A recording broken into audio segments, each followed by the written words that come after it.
Welcome back, everybody. Turn 27, or 26, sorry. 26, right? We'll see soon enough. Let's go to war. I've already made a bunch of moves trying to speed this up. I want to apologize for how long the previous video went. Got a lot going on, and I'm still learning the right pacing for this. So anyway, let's get to it. Working on Conjuration, Scrying Pool. I know it's probably perhaps not the most efficient use of gems, but I think the Scrying Pool is a nice asset to have. You can get information about a province without without having any risk of your scout getting patrolled out. It's 100% accurate, and the gem expenditure is not very high. So, I wouldn't want to do it all the time, but there's also the fact that this nation gets generally a lot of water sites. Right now I'm getting 6 per turn, just because you have these Yayas that have at least 2 and frequently 3 water magic.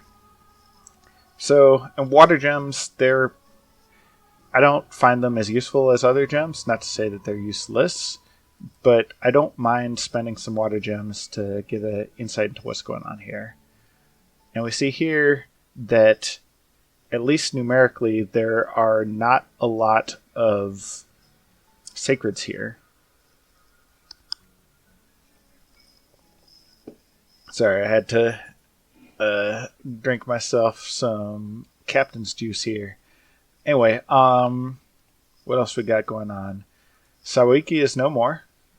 So the boar finally got to him down here in Sawiki's capital. What does that mean? Well, Iryu says that they're going to be relocating their troops northward and joining in against Abyssia. And really, all I really want to happen is for Iryu to break their non-aggression pact with Abyssia. I would love for Iryu to actually participate in the hostilities, but I don't need them to eat a whole bunch of Abyssia. I want that for myself. But if Abyssia has to split their attention that many more ways, then that just gives me more opportunity to prosper. To that end, Iryu asked to trade Earth Gems, and this is actually going to set me back a little bit. We're trading just 10 for 10, which means I will not be able to build a Earth Hammer this turn, whereas I already have a good number of Nature Gems, which is why I'm getting a return. However, I think that stuff like this of just trading gems being there for people, I think that will help get them on my side just in general. And that's something that I very much want, because the worst outcome here would be Iryu decides to backstab me rather than join in the fight on Abyssia. I don't think that would actually be a logical choice for Iryu. A 3v1 is definitely a better side of a fight to be than a 2v2. Plus, in such a situation, I could probably talk Abyssia into breaking it off because they still have Asphodel to contend with. But, people are unpredictable, and I'd rather not run that risk. Now, let's see. The rest of the messages. Free nature gems from the Cymbeline. This guy's going to give us free nature gems for as long as we have it, so that's great. Disease, bleh. Taxes, bleh. And air gems. It's not the greatest of events this turn, but I got 1,000 gold last turn, so I'm not going to complain. You'll recall from last turn I recruited a bunch of these priests, and I got 3 Earth 2s, which is not exactly what I was hoping for. I wanted a little more diversity, but it is what it is. If I slow down on Sacreds, I can actually get a few more. Yeah, let's slow down on Sacreds and get a few more priests. Oh wow, that exactly drains my bank account. Reason being that these guys can get some cool cross paths. At the very least, they're my best access to air, so I can summon those eagles I was talking about. If I look at research, Conjuration. If I would need an air booster to get this one, but these guys are great for sieges. What else can I do? Amphitheaters. They're normally not very popular, but they could actually be a good fit for me versus Abyssia. They've got decent stats. They've got poison to pile on with the poison I'm already doing. None of the rest of these guys are... I mean, lesser water elementals, maybe. Power of the Spheres, I'm very excited to get... I guess... I mean, this one, I would take it back. I'm not very excited, but it's a useful spell. I'll be happy to have it later, but I don't care about it too much right now, actually.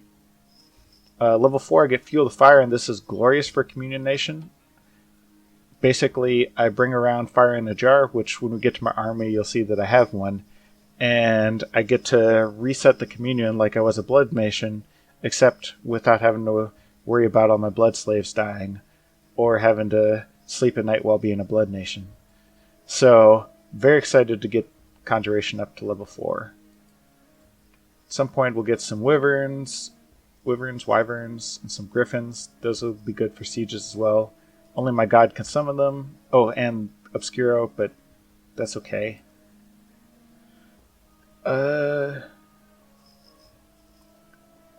These guys... I don't think I have the cross paths to summon him. Ice Drakes, those are also going to be... those would be a good choice. So, I mean, I don't need to go through every single summon I can do. That would bore you to tears, I'm sure. But the point is that I've got some cool summons on the way. And at that point, I'll make the call about whether I want to do a detour through Alteration. This Vision Quest will be a nice thing to have unlocked. Although, funnily enough, I don't have any Earth Gem income. If you hear anything in the background, there's some television playing. Apologize for that. So what else do we have? Yeah, let's look at the actual army setup. So I'm not sending in all of my troops, mainly because I ran out of commanders to lead them. That's a silly reason. Let's go and see... All of these guys can lead 15 guys. They'll have a morale penalty, but that's not the end of the world. Alternatively, I could put them on guard commander. Yeah. I don't have any type of heat or anything, so I don't have to worry about any consequences from telling folks to guard commander. Alright. You're there, you're there, you're there. And then we'll have you just guard commander on one of the southern ones. If I can find... Basically, I'm looking for one of these guys. And I kind of just spaced these out in a weird way, because I was kind of haphazard. This will work. This will be fine. Alright, let's look at the script. So, my prophet, Leslie, she's going to be blessing everybody. And then, originally I had her doing my smite spell. But my smite spell is Heavenly Fire. So that's... This part, it's not actually fiery, so it'll still hurt Abyssia. But it's not going to be super effective. So I switched it to Tangle Binds. Because the fire aftershock part, that's doing nothing for me. Ron Swanson is going to be casting Foul Vapors. That's what makes the whole thing possible. Let's actually give him another gem just to make sure that... Yeah, we'll use them up in pairs of 2. I don't very much like this because he's almost certainly going to use up 2 each time, but it's actually, let's give our gem slave a couple extra, especially since I have those Airyu gems coming in. Got some Communion slaves. overall, this communion has 1, 2, 3 masters and 1, 2, 3, 4, 5, 6 slaves. So pretty balanced. It should be able to sustain itself. Let's look at what the masters are doing. This guy is just going to be shooting arrows. He's got armor. His job is to not get himself killed. Tom Haverford's going to anti-magic the whole crew in case Abyssia's got... Like, Abyssia has those charm spells that would be nasty. I gave him a Clam of Pearls, so with that and anti-magic, he should be able to keep everybody safe there. This personal luck is going to apply to everybody except for the Communion Masters, so very, very glad to have that. And then down here we got Ben Wyatt. Ben Wyatt, he's got this Viking in a jar, so that's fun. He's also going to be casting Healing Rain.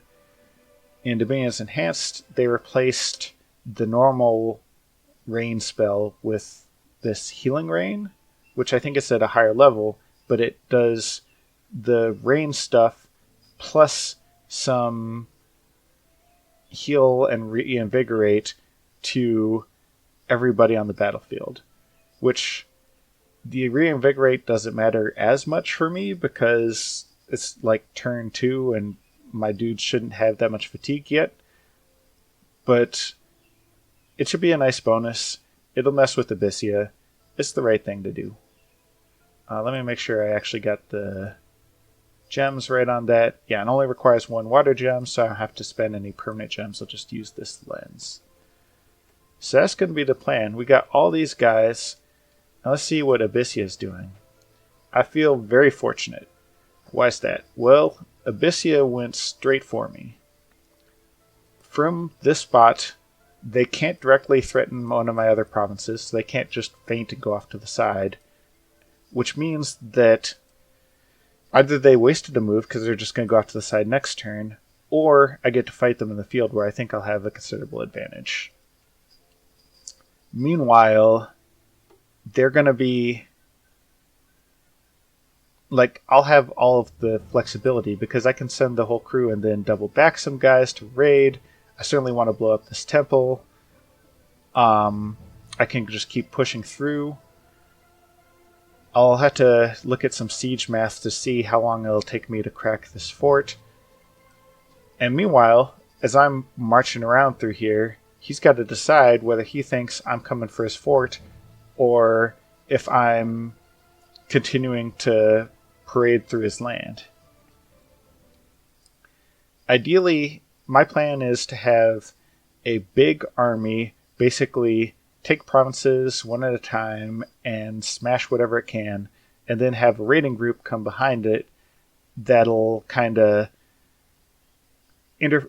basically, I don't want him to just come behind me and retake everything I take. That means that my big group is doing the same job as his smaller group, which is just a waste of force. But I'll have a smaller raiding group that'll kind of discourage him from trying to reclaim stuff as well as getting some secondary benefit. So that'll be the plan. As you can see, I've got the reinforcements coming in. It's mostly Communion folks. These guys are site searchers, so they're not actually a part of that, except for this guy. And I've still got another commander here. So that guy is going to be leading this raiding group that I've been mentioning. To raid successfully, I basically need this guy and 4 or 5 Communion slaves, probably 5 so that one of them fatiguing out doesn't kill me, and some troops. And they'll hang out. They'll foul vapors anyways, just because that way if I run into a big group, I automatically have my signature spell in effect. But really, it's going to be a lot smaller in terms of actual army size, because I don't need a big army for a raiding group. Ultimately, once I get Conjuration up to level 6, then I can make these Katsunas. or level 5, I don't even need level 6. And these guys can just raid through town on their own, thug-like. But that is the downside of this nation, that I don't really have great thugs yet. I could try to thug with these priests. Let's go ahead and take another look at these guys. They've got some invulnerable, and even if they didn't, they could iron skin themselves. Oops. But they just don't have hit points. So it would take more gear to make these a successful thug, which is not out of reach, it's just an obstacle. I'll probably have a couple of them, but I'll really want to make sure that I'm using my resources effectively there. So that's the plan. That's the war script. I'm really excited to see how this army does. I think I have the advantage, although, as they say, every plan sounds good until you get punched in the mouth or something like that. So we'll see if next turn I get punched in the mouth. Let me double check the turn number. Yeah, that'll be turn 27. See you then.